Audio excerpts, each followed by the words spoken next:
The call came at 2:13 a.m. I didn't recognize the number. When I answered, I heard my daughter crying so hard she could barely breathe. Before I could say her name, a man's voice took the phone. He said, "Sir, this is the police. Your daughter is here with us." My heart stopped. Then he added one sentence that made my blood run cold, "But she's not the one who called us." My daughter was 16. She had never been in trouble before.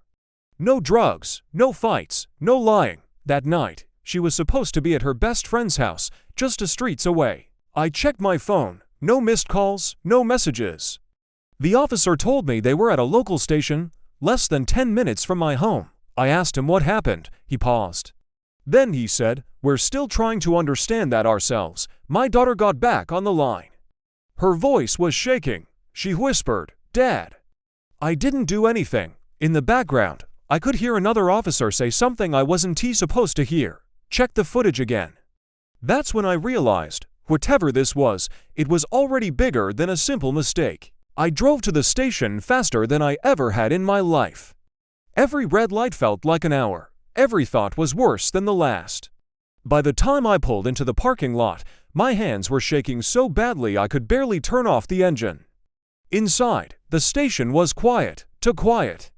A young officer recognized my name immediately and led me down a narrow hallway. My daughter was sitting on a metal bench, wrapped in a gray blanket. Her eyes were red. Her hands were trembling.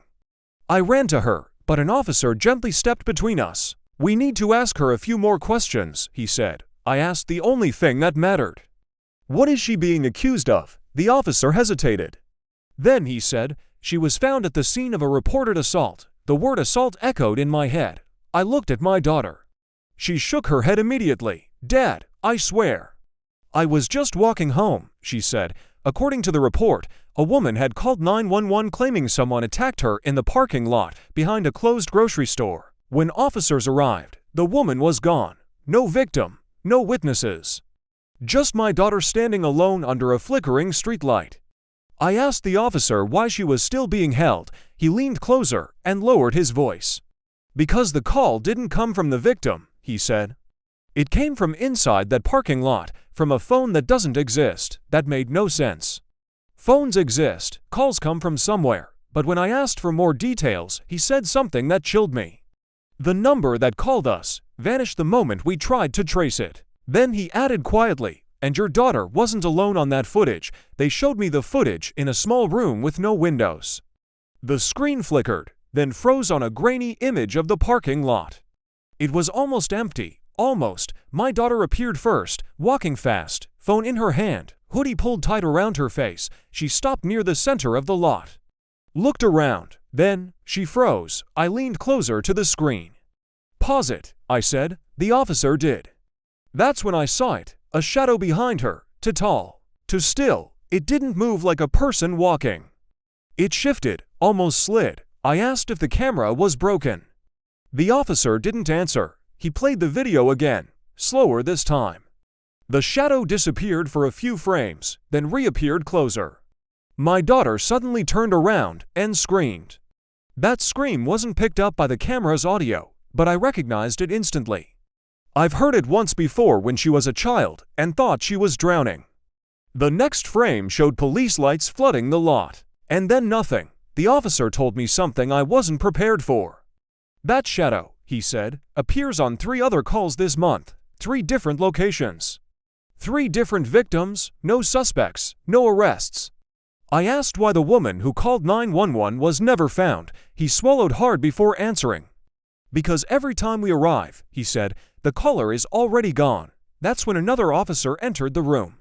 His face was pale. He whispered something to the man beside me.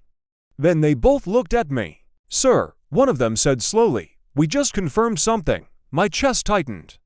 "The call that brought us there tonight," he paused. "It was made after your daughter was already on camera, which meant one thing. Someone else was there, watching her, and calling the police, on purpose." They finally let me sit next to my daughter. She grabbed my hand, so tightly it hurt. Her eyes never left the door. I asked her, again, to tell me exactly what happened. This time, her story changed. She told me she never called the police. She never screamed for help. She said she heard a woman's voice behind her. Soft, calm. "It's okay," the voice said. I already called for help. My daughter turned around. No one was there, but her phone vibrated anyway. A notification popped up on the screen. "Incoming call, no caller ID." She didn't answer it. That's when the police arrived. The officers exchanged looks when she finished. One of them finally spoke. "You're not the first person to describe that voice." He pulled out a file. Inside were printed statements from other incidents. Different cities, different ages, same words. I already called for help. Then he showed me something worse. A transcript from one of the 911 calls. The caller identified herself as my daughter. Used her full name. Even answered security questions. Questions only family should know. My stomach dropped. I asked how that was possible. The officer closed the file and said quietly, because the caller wasn't pretending to be her, he looked straight at me. It was using her. At that moment, my daughter leaned closer and whispered something I will never forget. "Dad, I think it followed me." They didn't let us go home that night. Instead, they moved us to a secure room in the station. No windows, 2 officers outside the door.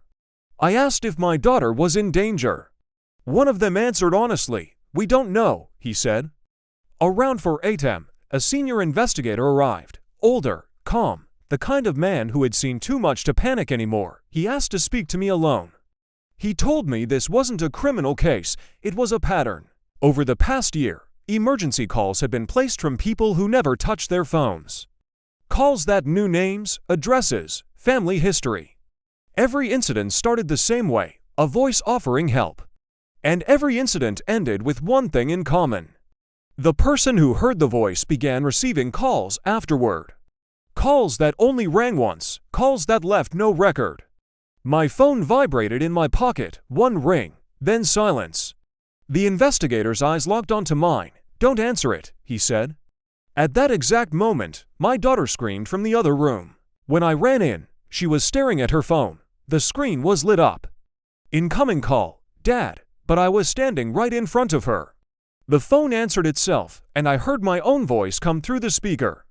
Saying words I never said. "It's okay," the voice said. I already called for help. The lights in the room flickered. Then every phone in the station rang at once. And just as suddenly how everything stopped, we were released after sunrise. No charges, no explanations, just a warning.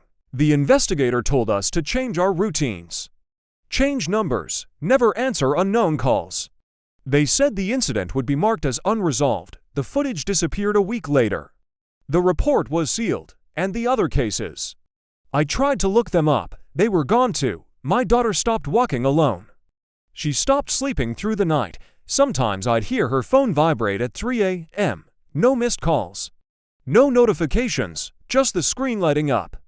Then going dark. Months passed. Life almost felt normal again. Almost, until one evening, while cleaning out an old drawer, I found something that made my hand shake. A printed transcript, a 911 call. Dated to years before my daughter was born. The caller's name was different. But the words were the same. "It's okay. I already called for help. I don't know what made those calls. I don't know how it knows names, voices, or memories. All I know is this: some things don't hurt you directly. They watch, they wait, and they speak when you're most vulnerable. If you ever hear a voice telling you help is already on the way, make sure it's coming from someone you trust. Because sometimes, it isn't help at all." If you want to hear more stories like this, subscribe. Some warnings are better heard early.